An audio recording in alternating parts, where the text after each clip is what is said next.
Hi, in this video I'm going to give you 5 reasons why you should try macro photography. Hi, I'm Adam and welcome to First Man Photography, the channel that will help you take your photography to the next level. If you haven't done so yet, please do subscribe to the channel. There's new videos going up every Wednesday and every Sunday, and if you click the link down there in the corner, you won't miss a beat.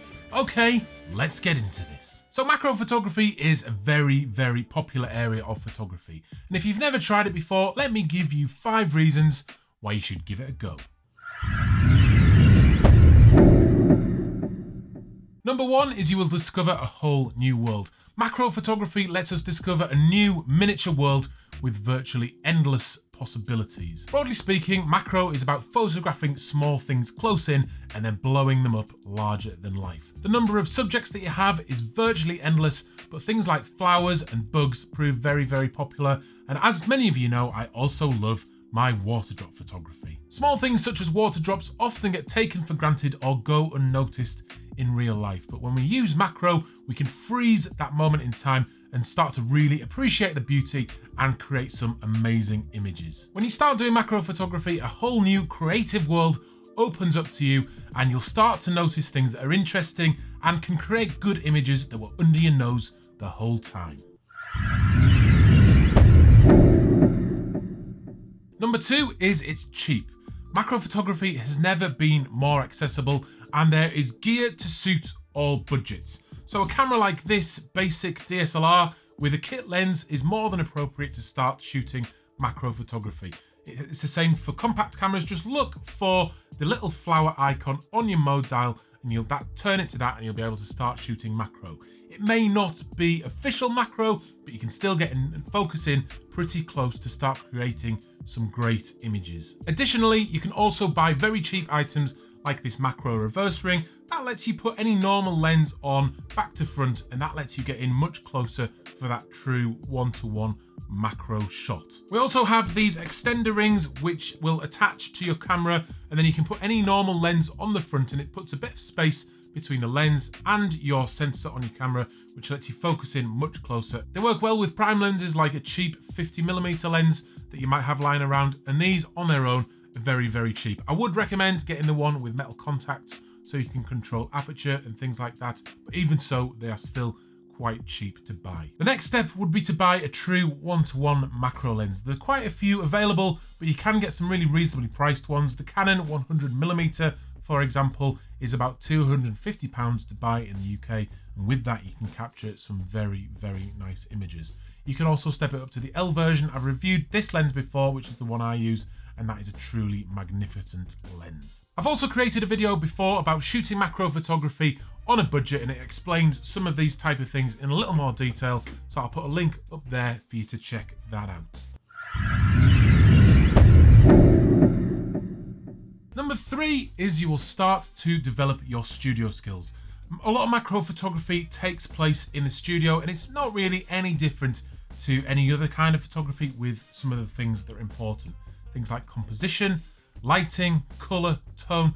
If you're using all of those things and putting them together in your macro shots, then your work will start to stand out as just a little bit better than other people that are just shooting things close in without giving it too much thought. Macro photography often requires additional light adding to your images because when you get in close, the depth of field gets very, very small. So we often use higher f numbers, which reduces the amount of light coming through your lens. So we need to add light to the scene, and a great way to do that is through the use of flash.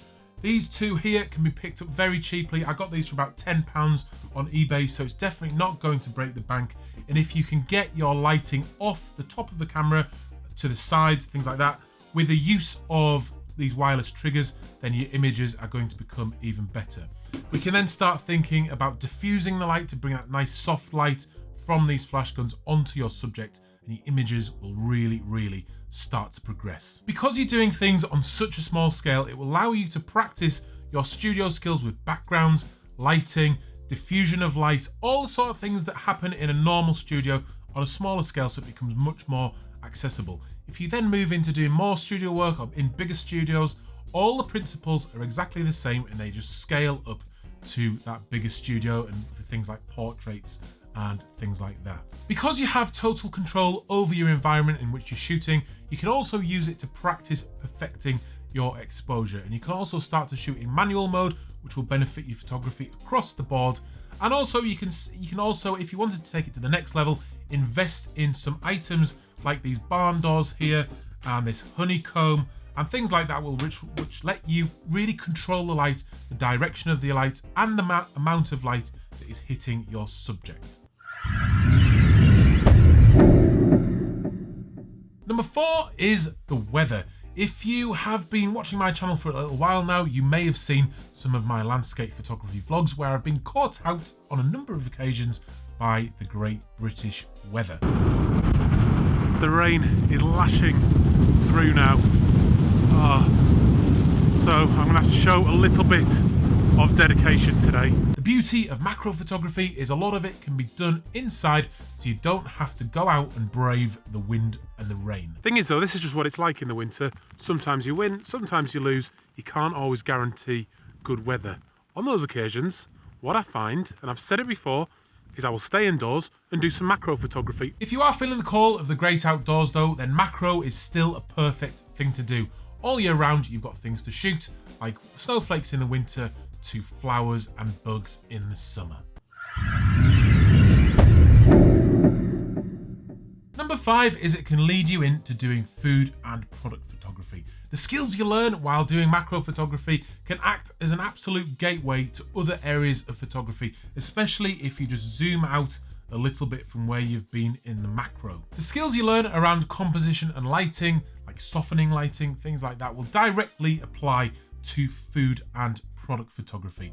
And if you've been shooting macro photography for a while, you will already have much of the equipment that you need to start shooting those food and product shots. And at the very least, it will take your Instagram shots of your tasty dinner to the next level. So if I've done enough to convince you to give macro photography a try, make sure you check out my series of macro photography tutorials. They cover everything from the basics up to more complicated methods like photo stacking. Okay, so I hope you enjoyed that. Please give the video the thumbs up if you did, and I would love to hear from you. Please leave a comment down below and ask any questions you have around macro photography. If you have any problems that you need solving, let me know and I will answer as many as I possibly can, and hopefully we can answer some of each other's questions as well. I'll see you on another video very soon. I'm Adam, this is First Man Photography, out. Just look at that view at the top of Skiddaw Mountain in the Lake District.